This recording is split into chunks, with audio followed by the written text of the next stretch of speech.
I've got 10 cost-cutting hacks that will help you and your business to save money. In this video, I've got some really practical advice on how you can save money in your business. So let's dive in. Here are 10 things that we have done that have really helped us to save money over the past year or so.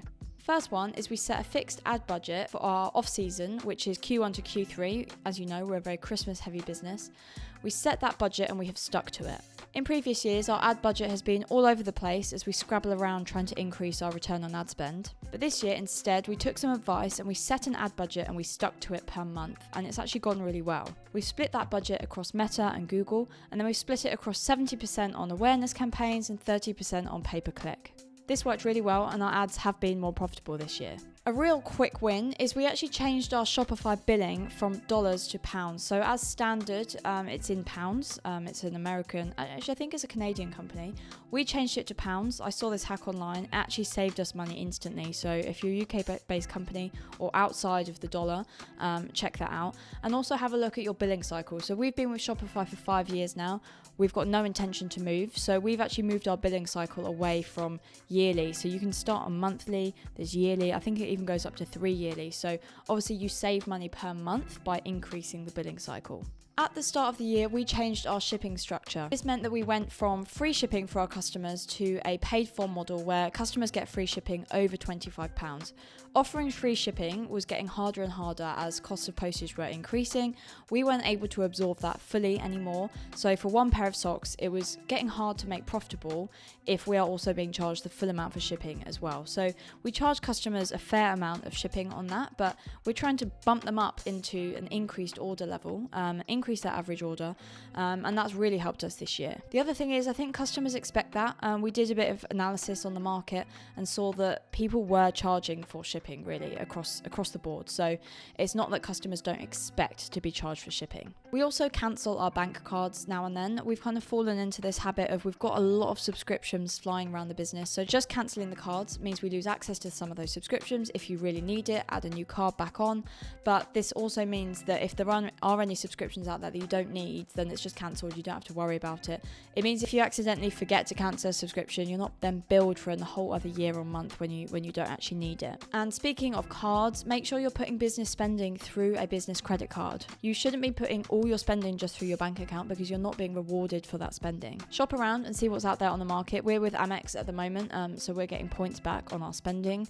Sometimes credit card providers, especially if you find a new one that's like really trying to get us their slices of the market share, they might offer cashback as well. So really make your kind of spending earn for you. Negotiate your costs with your suppliers. So this is a big one we're going through at the moment. Our biggest costs are marketing, fulfillment and shipping, and obviously our cost of goods sold.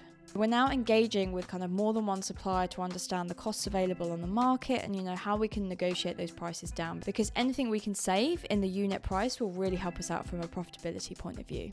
In terms of cost of goods sold, so these are our suppliers in Turkey. Realistically, we should have gone and found more suppliers earlier on. We're at 5 years now in terms of length of business, but here we are, we're looking at new warehouses to kind of complement our current one, and it's a really interesting process. We're learning a lot. We went out to visit our suppliers in Turkey, and that really helped as part of the process too. And sometimes it's not just about lowering the cost per unit. We're actually looking at lowering the MOQ itself, so minimum order quantity. This will really help us with cash flow. So there's different things that are kind of negotiable in that process. So I really recommend looking at it, especially if you're growing. You should have that economies of scale coming into play. Take a look at local resources to see if you can get any grants or kind of hiring support. Look at universities, so whether you went to university and can contact them to see if they have business support for alumni, or if you're in a local area that has a university, see if they have some kind of program that allows students to come out and do intern programs or anything like that, or year in industry where the university supports them to work for your business. Councils and government grants are another good one to look out for.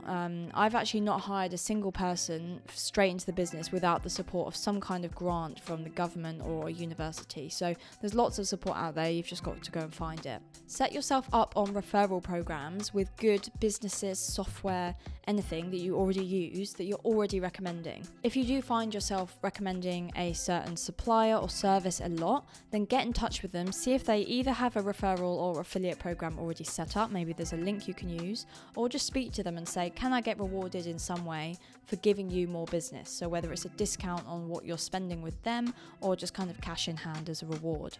If you are on Shopify like us, or possibly another website provider where you have a lot of apps that plug in to the website. So with Shopify, it's got a great basic plan, or maybe just the standard Shopify plan, but we then add a lot of different apps to kind of help boost the UX and all the kind of design of the website. Make sure that you have an Excel with a list of those apps, how much you're spending on them, and how much you're getting in return. It's okay to spend a lot on an app if you are making a return on investment. So just maybe put in a quarterly review to understand, are my apps actually bringing me return on investment? A new app, you want to check on it more regularly, but if you've got ones ongoing, you don't need to check maybe on a monthly basis, just try quarterly. But it's really good to understand if you're actually making money on those apps, and if you're not, remove them unless they are actually very essential to the running of your website.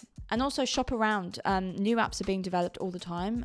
So especially if you're on Shopify, just check out their store and see if there are either cheaper or better options available. And finally, do negotiate on any subscriptions that you are paying for. These businesses don't want to lose long-term customers, so especially if you've been on a subscription for a particularly long period of time, 6 months, a year or more, you should see if you can bargain with them around the price that you are paying. I actually went to cancel a subscription recently, just on the website to cancel, and they auto decreased my price. So it's definitely worth doing to see if they have that option. You know, they're trying to reduce their churn, so you could benefit from that. I hope you find these hacks useful and can actually save some money in your business. Do let me know in the comments if you actually do manage to deploy any of these and save yourself some money. And as always, if you've got any hacks or anything that we should know about, please let us know. We'd really appreciate it. Thanks for watching. Show your support by dropping us a like and subscribe to get more content that will help you and your business grow. And I will see you in the next video.